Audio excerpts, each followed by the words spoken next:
Hello everyone, it's a brand new day. My name is Scott Brown. I'm going to go through whether or not I think you should draft a QB and their top receiver for your fantasy football league. It's not easy to do. A lot of things got to come together for you to do that, but I'm sure this crossed your mind so that you can dominate your league, at least so you can try. So every draft, you try and find an angle that you may have not tried before. To say is like, well, I did not do so well last year. This year I want to try something different. So everybody has at least thought that they should draft the quarterback that is a high succeeding quarterback with their receiver, their top receiver. There's several options for that, and I'll go through each one of them that are the top ones from 2023. However, there's a lot of downfalls in doing this as well. Let's take a look. Of course, everyone thinks of Patrick Mahomes and Travis Kelce. Those two are so dynamic that they take them to the Super Bowl for 3 out of the last 4 years. They've won it. Amazing. They are so good together, but if you can, draft Patrick Mahomes and the top tight end in the league, Travis Kelce. That is absolutely amazing, and you are very lucky to do that. That is one that is not easy to do. Highly recommended if you can. Jalen Hurts and A.J. Brown. This is also another one. A.J. Brown is a big, strong, dynamic wide receiver, and Jalen Hurts is very, very mobile. It scores a lot of touchdowns on his feet as well as throwing them. So he's a high-performing one as well. This is another dynamic duo that is actual formidable force that came across in 2023. How about this one? Josh Allen and Stefon Diggs. Well, Josh Allen no longer has Stefon Diggs, as you well know, but when they were together, they were also very good together. They scored a lot of points and was on the high-flying offense because of these two. Another good combination that you should look at. However, now it's Josh Allen and Keon Coleman.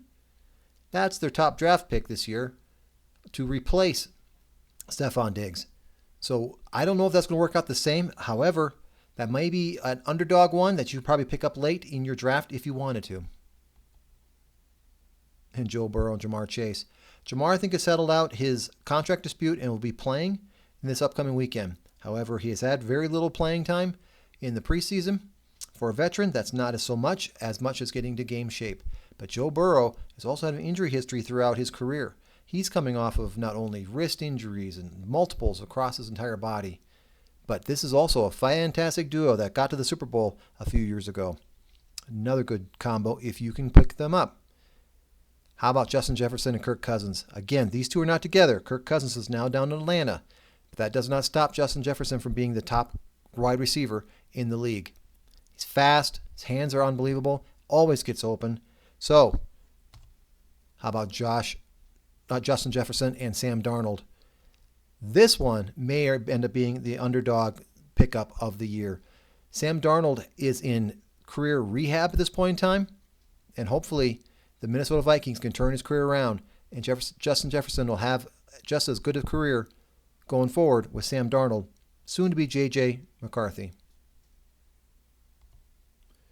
Tua Tagovailoa and Tyreek Hill. Wow, this one is amazing. If you watch the Miami Dolphins play football at all, you know how fast Tyreek Hill is from back in Kansas City, now in Miami. Both these guys are just amazing players that can get you lots of points in the league.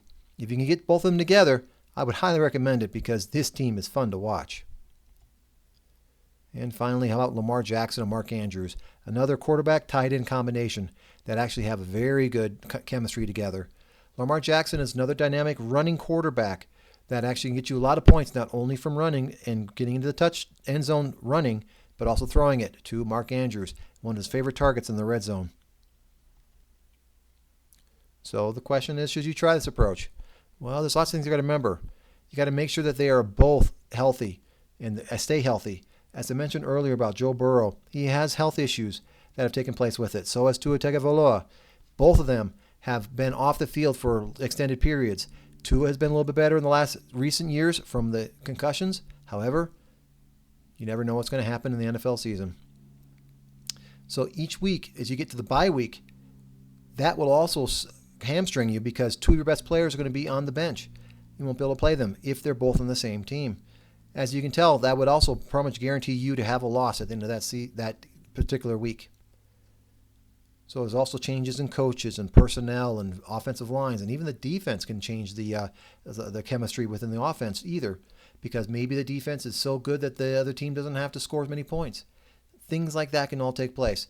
And you also got to make sure you can draft both of them, because you know as well as I do that when you're in the draft, you may turn around and look, and that person that you're eyeballing is come right back to you in the snake draft, like most styles are, and sure enough, it gets picked just before you were going to draft them yourself. So there goes your plan out the window, and on to plan B, pretty quick too. So those things all got to come together.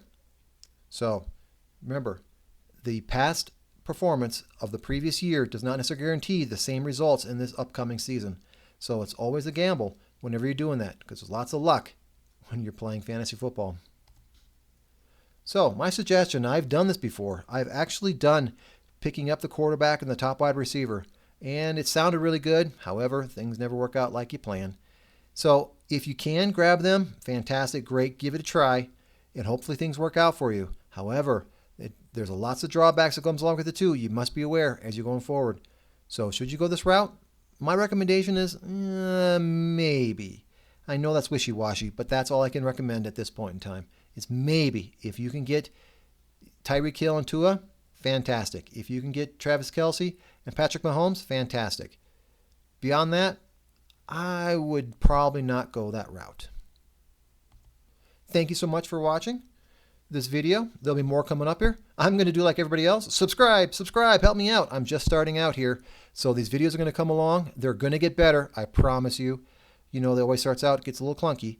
So I'll do my best and take this going forward, add more content, add more videos, and maybe some actual video stuff, not just slides. And there'll be more topics coming forward, maybe varied topics overall in fantasy football, maybe other areas too. Thanks so very much for watching. Again, my name is Scott Brown.